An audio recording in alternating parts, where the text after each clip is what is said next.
Boa noite a todos. Estamos vivendo hoje mais um estudo sistematizado, agora na fase do Evangelho, no capítulo que trata de um assunto muito importante para todos nós.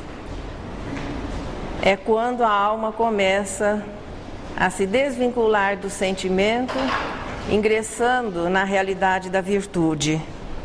Bem-aventurados são os misericordiosos, porque alcançarão misericórdia, afirmou Jesus. E aqui nós temos 21 parágrafos, as instruções de Simeão, Paulo de Tarso, José, um espírito protetor, João, bispo de Bordeaux, de Fétro, bispo de Nevers e São Luís. Os misericórdios alcançaram a misericórdia, foi a afirmação de Jesus, e o que, de uma certa maneira, é muito interessante para todos nós, espíritos ainda muito devedores, já que estamos vivendo a fase de expiação e provas. Nós estamos nessa sequência do Evangelho procurando traçar o perfil do homem regenerado, que é aquele que é resignado ante as aflições, que cultiva a humildade, que Jesus exemplificaria na pobreza de espírito, que é simples de sentimentos, procurando sempre ver o bem em todas as situações, e que passa, em função de todo este esforço, a exercer um controle sobre si, procurando controlar o temperamento ainda impetuoso do homem imperfeito, procurando viver a brandura e a mansidão. Portanto, o homem de bem, ou esse homem esforçado, ele é resignado, humilde, simples e paciente. Afinal de contas, isso tudo não é tão distante da nossa realidade. São sentimentos nossos conhecidos e que, à medida que nós vamos nos esforçando um pouco, podem se tornar uma conquista e naturalmente o serão. Quando estes sentimentos começarem a fazer parte da nossa natureza, nós já estamos nos preparando para o vestibular. O vestibular da elevação dos sentimentos, ou a culminância do sentimento, é o perdão. O perdão é a mais alta expressão do sentimento, porque após o perdão, é o indivíduo não se aborrecer, não se magoar. O homem perdoa, o anjo não se aborrece. Aquilo que para nós é o perdão passa a ser uma virtude. Então nós não vamos conseguir fazer com que um espírito puro perca a paciência, fique aborrecido, fique magoado. O perdão, portanto, significa que houve o agravo, mas que nós vamos conseguir contornar e controlar e não carregar a mágoa e não transformar essa mágoa em ira, e aquilo sendo assim cultivado no interior, tornando-se uma situação doentia. Nesse capítulo do Evangelho existe uma sequência que permite até a elaboração de um programa que nos prepare para começar a viver naturalmente, à custa do esforço, começar a viver o que é perdoar. As sugestões: perdoar para que Deus os perdoe, reconciliar-se com o adversário, o sacrifício mais agradável a Deus, a trave e o argueiro, e não julgueis para não serdes julgados. Nós temos assim muitos textos retirados do Novo Testamento, que são ilustrações, exatamente porque o assunto é muito importante. Nós ainda vivemos muito a situação de, eu perdoei até aqui, ou eu perdoei, mas não esqueci, tudo bem, até aqui fica perdoado, mas nunca mais. Então isso ainda não significa exatamente perdão. Perdoar para que consigamos alcançar a misericórdia das leis é o objetivo, é a proposta. Se perdoardes aos homens as faltas que cometerem contra vós, também vosso Pai Celestial vos perdoará os pecados. Mas se não perdoardes aos homens, quando vos tenham ofendido, vosso Pai Celestial também não vos perdoará os pecados. É um texto de Mateus, no capítulo 6, vai do versículo 14 ao 15º. Para se chegar ao perdão, veja, todas as conquistas, elas são feitas de modo sequente. Ninguém chega à caridade no seu sentido maior, à caridade na sua expressão moral, se não começa com a caridade na sua expressão material. É dando algumas coisas, de início dando a sobra, até que nós nos habituamos a dividir e depois, quer dizer, primeiro nós nos sensibilizamos pelas necessidades materiais do próximo, até que se chega à situação de trabalhar com os sentimentos. Para se chegar ao perdão, primeiro tem que se promover uma asepsia na alma. E essa limpeza da alma se chama misericórdia. Veja, a caridade começa com a piedade, só que a piedade por si só não resolve o problema do outro. A misericórdia é aquele início, é o desabrochar do sentimento que um dia vai chegar a ser o perdão, mas que já é um indício de melhora moral. Quando nós começamos a desenvolver a misericórdia, os sentimentos inferiores, a mágoa, o melindre, o revide, a vingança, já vão deixando de existir. Porque é tendo misericórdia, nos compadecendo da dificuldade, da ignorância do próximo, é que nós vamos chegar ao perdão. Veja que o homem, quando o indivíduo consegue viver o sentimento de misericórdia, ele já se coloca acima daquele que é o agressor, daquele que o agravou. A misericórdia por si só já é um começo de libertação. O perdão é altamente interessante em qualquer situação, porque ele liberta definitivamente o indivíduo da situação constrangedora. Ainda que o outro continue aborrecido, zangado, continue nos odiando, nós nos libertamos daquele clima doentio, daquela situação de pensamentos mórbidos. Portanto, o perdão é a libertação do indivíduo. A misericórdia já é o começo. Com relação ao perdão, não somos apenas nós que muitas vezes temos dúvidas a respeito do assunto. Porque até onde, veja, qual seria o limite, qual seria uma avaliação da nossa capacidade de perdoar? Nós devemos perdoar até quando ou quantas vezes? É interessante que essa foi a dúvida de Pedro, e naquela célebre passagem, na sua conversa com Jesus, ele verbaliza e pergunta a Jesus: se contra vós pecou vosso irmão, ide fazer-lhe sentir a falta em particular, a sós com ele. Se vos atender, tereis ganho o vosso irmão. Quer dizer, é o momento de procurarmos a pessoa, então procurar em particular, e se o assunto ficar resolvido, não é uma situação que vai se arrastar depois por maior tempo e às vezes até por existências. Mas aí Pedro pergunta: mas Senhor, quantas vezes perdoarei a meu irmão quando houver pecado contra mim? Até 7 vezes? Jesus respondeu: não vos digo que perdoeis até 7 vezes, mas até 70 vezes 7. Ainda é um trecho de Mateus.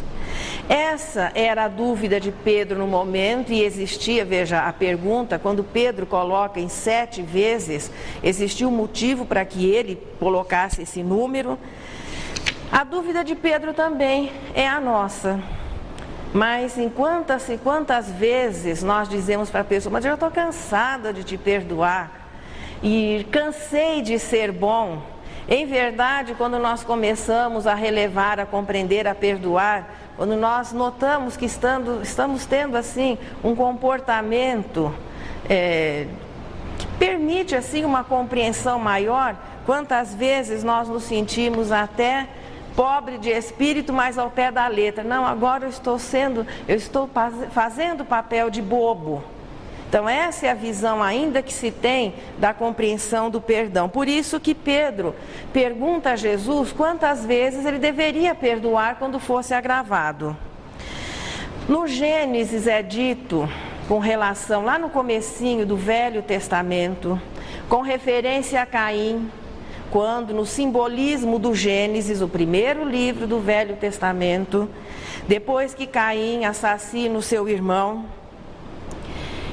ele passa a ser protegido diretamente pelas leis e é dito o seguinte, que seria punido quem fizesse mal a Caim, que Caim deveria viver e que aquele que fizesse mal a outrem deveria ser punido 7 vezes.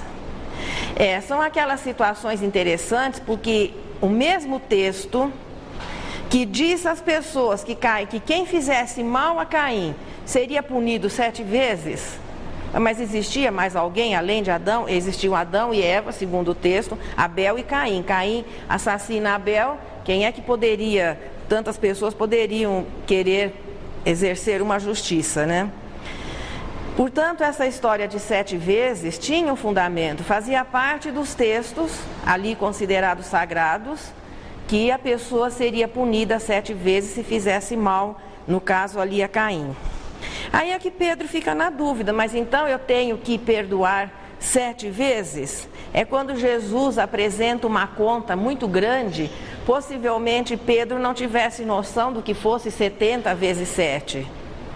Então para ele seria uma situação assim, perdoe sem se preocupar em contar. Então é claro que nós não vamos abrir um caderninho para cada pessoa e ficar marcando. Quando chegar em 490 vezes, a partir de agora, não existe mais perdão. Então é aquela situação, não se pode avaliar sentimento, não se pode medir o sentimento. O perdão é um sentimento que vai se desenvolvendo e que faz com que o indivíduo fique cada vez menos sensível, que os problemas de convivência, as dificuldades, as lutas, já não vão marcando, o magoando tanto, e ele vai se tornando mais livre, exatamente pelo exercício desse sentimento. Em primeiro lugar, a misericórdia, e que depois vai se sublimar no perdão, que é o mais elevado sentimento, ainda é um sentimento humano. Depois do perdão é a virtude, e a virtude não se agrava, a virtude não se aborrece. Nós podemos até traçar um programinha para começarmos a treinar, porque tudo na vida é treino. A reencarnação oferece a oportunidade da alma treinar os bons sentimentos para que eles possam cada vez mais serem desenvolvidos.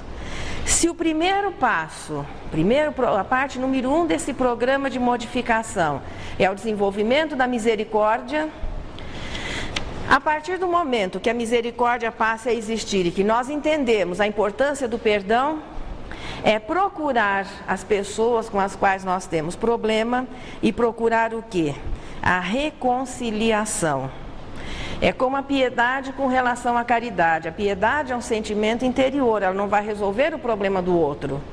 O caso da misericórdia é um sentimento interior. Depois da misericórdia é o passo para começar a efetivação dessa disposição, que é a efetivação do perdão, quando nós vamos procurar as pessoas ou a pessoa com a qual nós temos o problema e promover a reconciliação. Vantagens, muitas, porque enquanto nós ficamos naquele clima de alguém agravado, magoado, odiando, e isso sendo recíproco, a situação acaba se tornando muito difícil, porque aquela troca mental de pensamentos inferiores pode criar sérios problemas na vida das pessoas. Então a reconciliação com o adversário é muito vantajosa.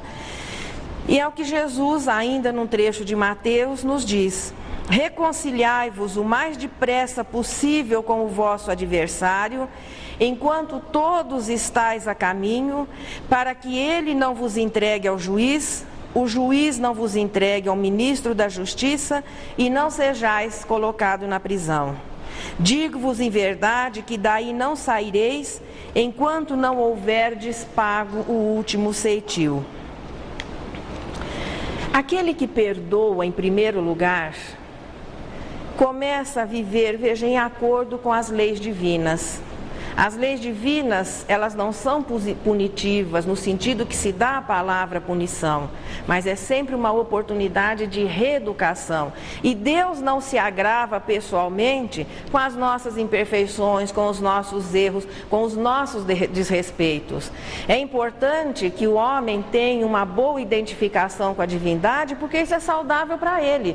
Mas não que Deus fique aborrecido, triste, magoado ou que puna alguém porque aquela pessoa, por exemplo, não acredite na sua existência, porque o indivíduo não consiga respeitar as suas leis. Então, seria o caso. Deus não se envolve pessoalmente.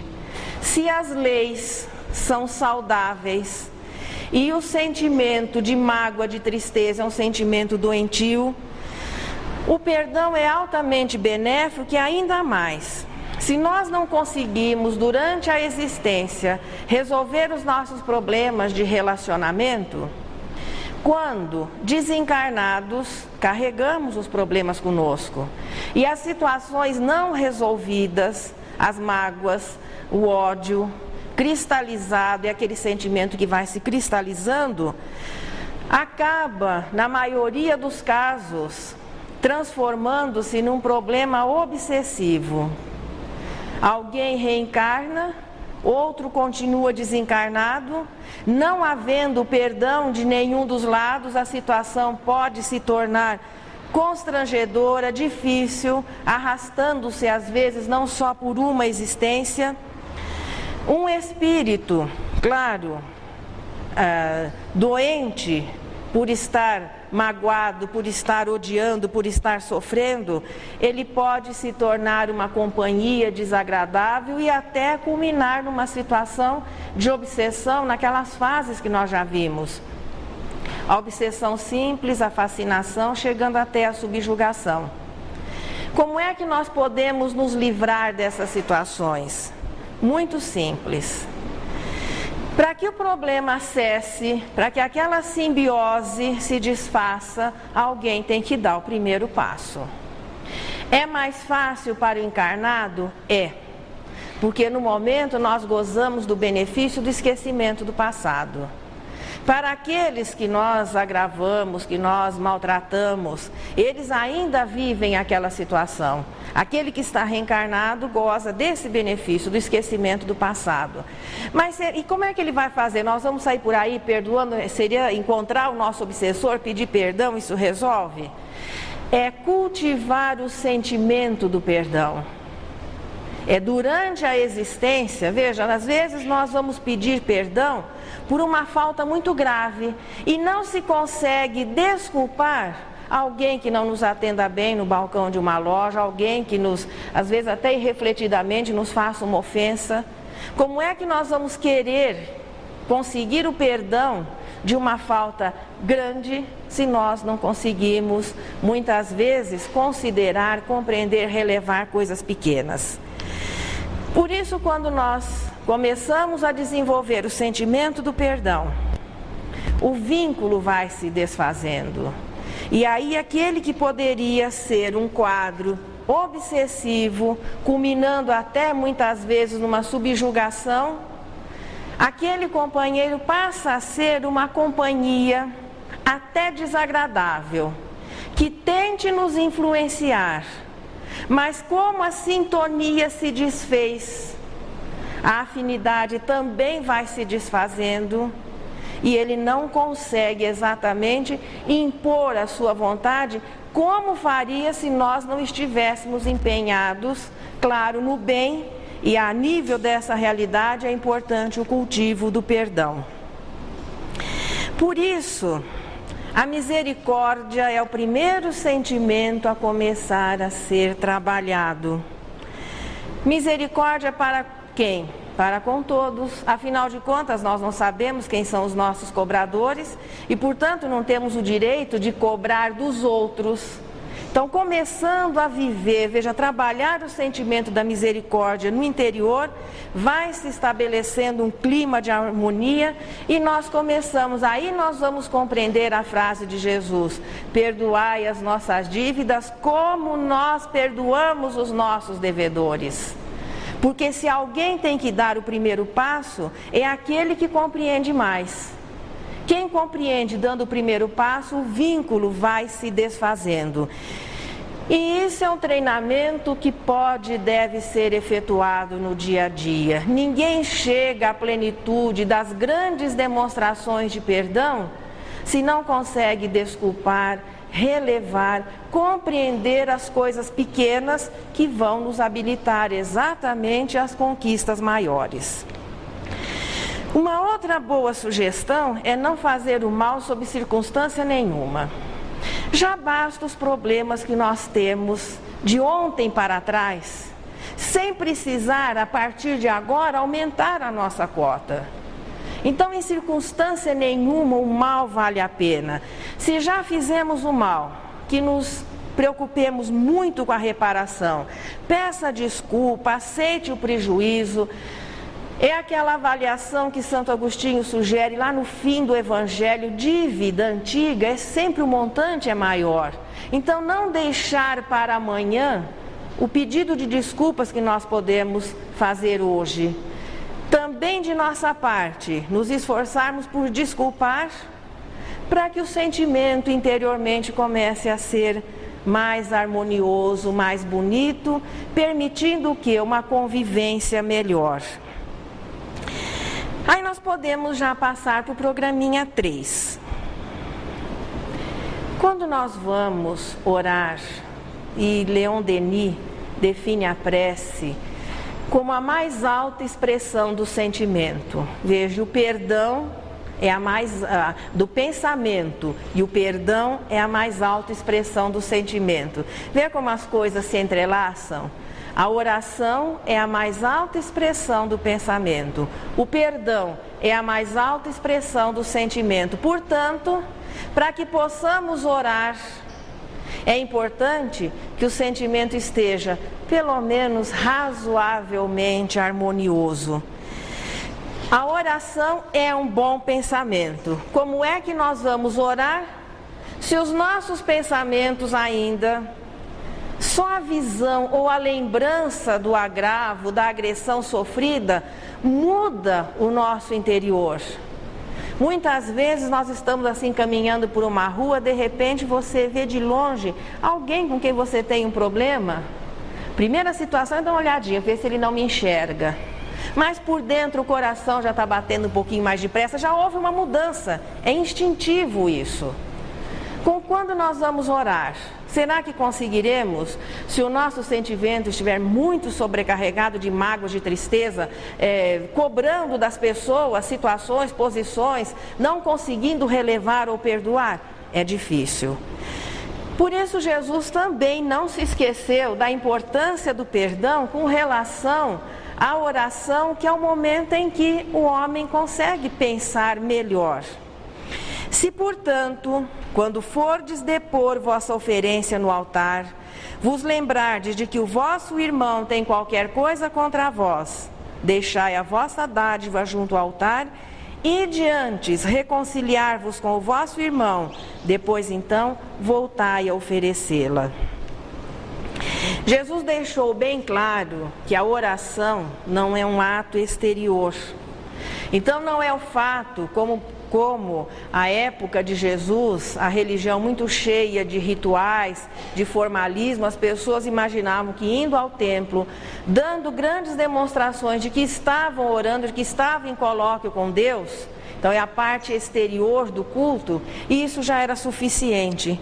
E ele deixa bem claro que se no momento em que vamos orar, nos lembrarmos que alguém está aborrecido conosco, que nós podemos emendar que nós estamos aborrecidos com alguém, é melhor dar uma arejada no interior, para que depois sim o nosso pensamento possa elevar-se acima das coisas materiais com toda a tranquilidade. Aí alguém poderia dizer assim: puxa, mas então nós nunca vamos conseguir orar? dentro da nossa realidade. Então é começando a viver de maneira tal que não sobrecarreguemos os nossos sentimentos, as nossas emoções de sentimentos inferiores, aí a oração vai ser mais tranquila. E isso é um hábito que se adquire, tem que ser treinado. Lembrando lá do Abade Monod, que sugere pelo menos 2 vezes ao dia nos dedicarmos, assim, conscientemente à oração. De manhã, à noite e depois nos momentos em que nós quisermos consagrar, nos lembrarmos de Deus, mas que pelo menos 2 vezes por dia adquiríssemos o hábito de orar, para que no momento de uma real necessidade já houvesse uma facilidade maior. E se o coração estiver muito sobrecarregado, não adianta chegar ao pé do altar e depositar as oferendas ou dar a impressão que se está orando. A oração é o pensamento elevado a Deus e é alguma coisa interior. E o que nós temos que demonstrar a Deus é o nosso esforço, a nossa melhora, procurando a reconciliação com aqueles que teriam alguma queixa de nós. E não nos negando a reconciliação quando alguém nos procurar também, procurando viver aquilo da importância de reconciliar-se com o inimigo. A verdadeira oferenda diante de Deus é realmente um pensamento purificado. Aí vem mais um programinha, que é a autoavaliação. Porque o problema é que os outros são difíceis de nós convivermos. Como é que a gente vai treinar o perdão se o tempo inteiro as pessoas nos dão motivo para ficar aborrecidos? O probleminha é que nós somos muito sensíveis com relação às imperfeições alheias.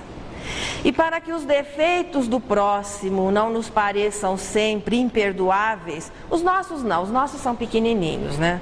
O pessoal realmente implica muito com a gente. Agora os outros é difícil conseguir se perdoar. Jesus também deixou a sugestão. Aliás, se nós procurarmos no Evangelho, Jesus não se esqueceu de nada. Existem sugestões que, se aplicadas diariamente, nós já não estaríamos vivendo um plano de prova e expiação, mas a regeneração já seria de há muito uma realidade. E aqui ele nos fala do argueiro e a trave no olho.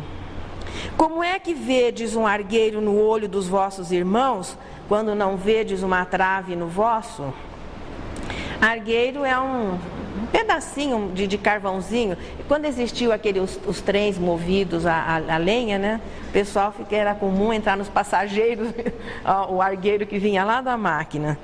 Agora a trave todo mundo sabe o que é, aquela vigota que geralmente sustenta o teto.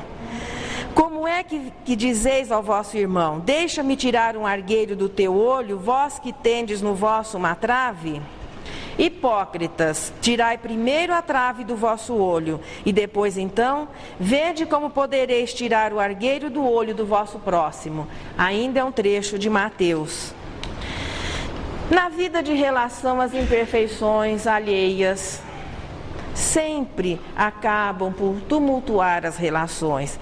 Claro que essa é a nossa visão. São as imperfeições alheias que complicam toda e qualquer relação. Melhor dizendo, as nossas imperfeições. Porque existe uma lei maior que faz com que todos aqueles que têm o mesmo coeficiente moral, eles têm que permanecer juntos, conviver. Porque é que nós compomos uma humanidade de prova e expiação. Deve ser uma maravilha viver entre os anjos. Acredito que não teríamos problemas nenhum. Os anjos não nos aborreceriam e nós não conseguiríamos aborrecê-los. Por que é que nós temos que viver num planeta de prova e expiação? Que todo mundo acaba se esbarrando e se chocando com as imperfeições do próximo.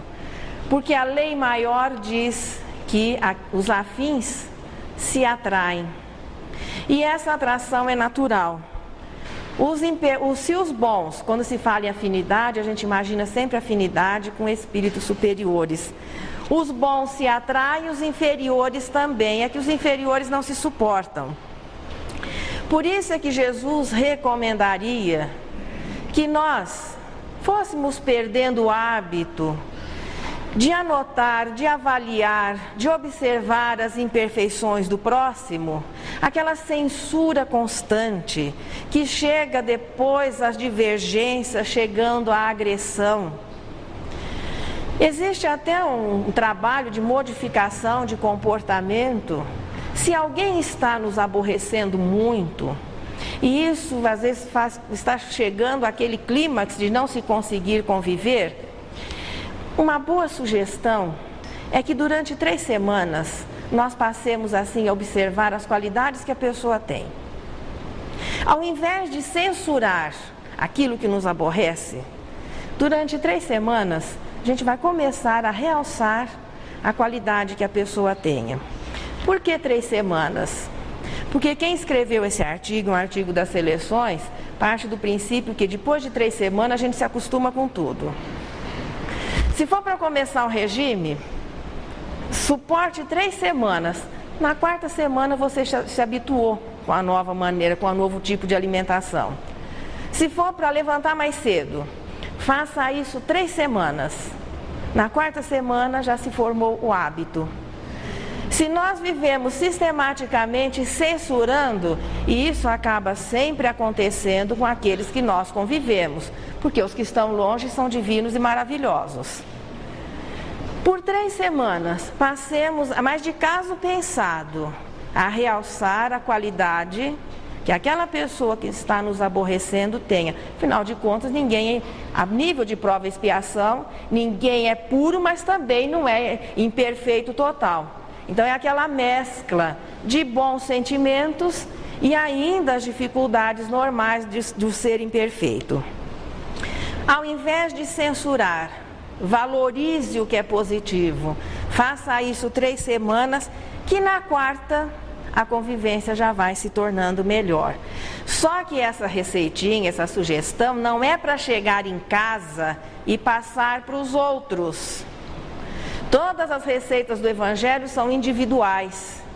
Então a sugestão de não ficar observando o cisco que existe no olho do companheiro, esquecendo a tremendo pedaço de madeira que está no nosso, que é a mesma, veja, nós só mudamos a maneira de colocar, é a mesma coisa.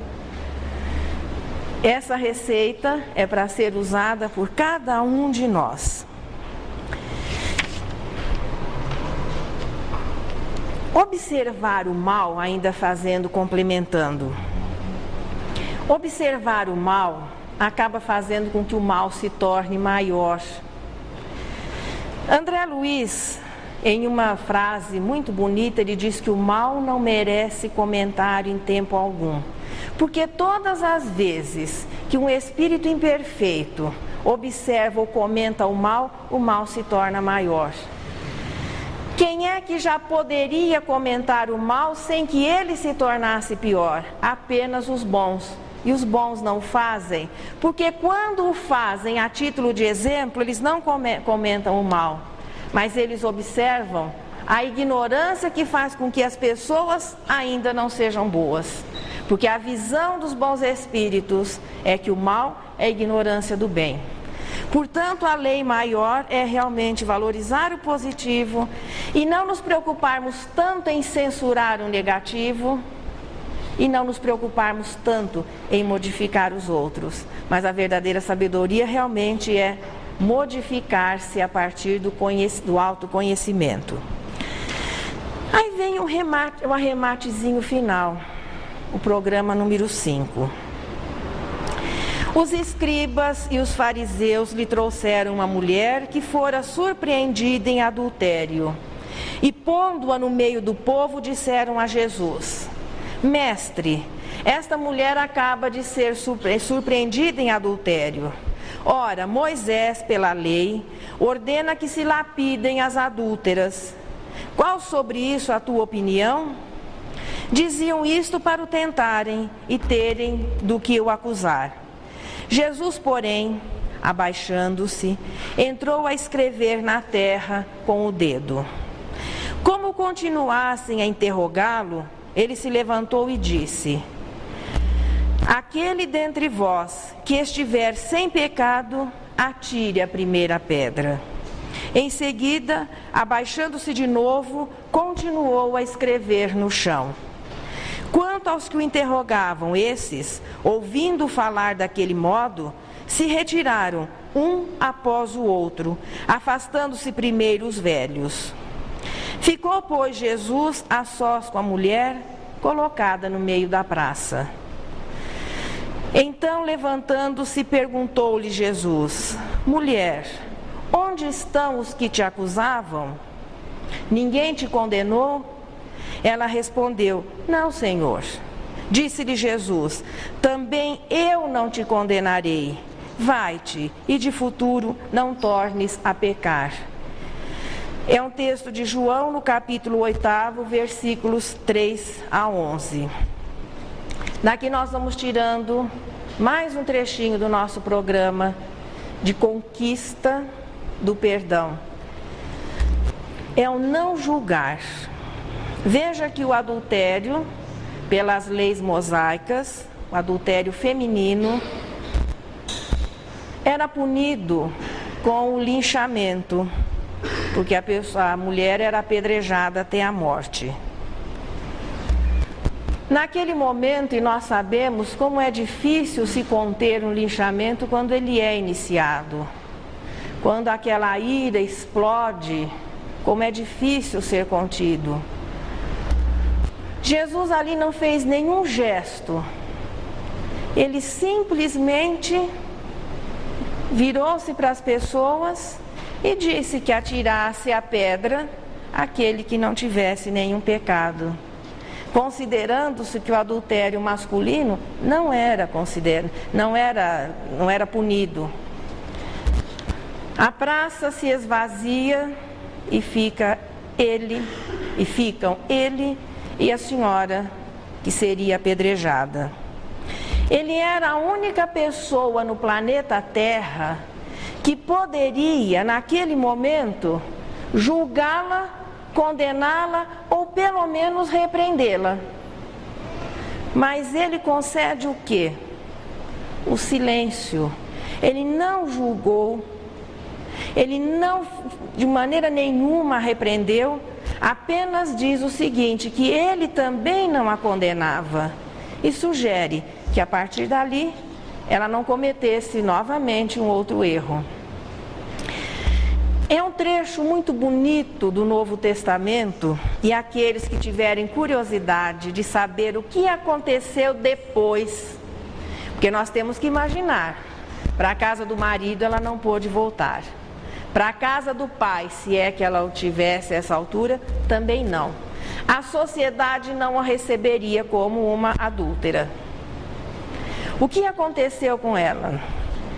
Pelos caminhos de Jesus, de Amélia Rodrigues, existe a história completa e ainda mais, um final sensacional, inesperado. Lindíssima a passagem que a Amélia Rodrigues nos traz, lá da Galileia aqui para os nossos dias. O cristianismo, portanto, vinha estabelecer a caridade como norma de comportamento. Por que é que Jesus, naquele momento, deixou o exemplo para todos nós? Ele podia ter censurado, ele podia ter repreendido aquela senhora, mas ele não o fez. Ali naquele momento ele vive a fraternidade real, a caridade na sua mais alta expressão, benevolência, indulgência e perdão, mostrando que se ele que tinha o direito de julgar não o fazia, nenhum de nós mais tem. E o interessante é que nós julgamos em todos os momentos, não só as coisas, os objetos, mas as pessoas. E quantas vezes o nosso julgamento é totalmente errado? Quantas vezes nós nos equivocamos em avaliações circunstanciais, porque a nossa é sempre circunstancial. Jesus, naquele momento, viu o interior daquela senhora e compreendeu o que a havia levado a cometer o adultério. E compreendeu a sua dificuldade. Por isso nós que somos ainda naturalmente imperfeitos, não temos o direito de julgar. E o cristianismo veio, como vem o espiritismo, trazer como norma de conduta, de comportamento, a prática da caridade, o que faz com que nós nos tornemos mais tranquilos, menos presos às circunstâncias, mais livres para agir, para pensar.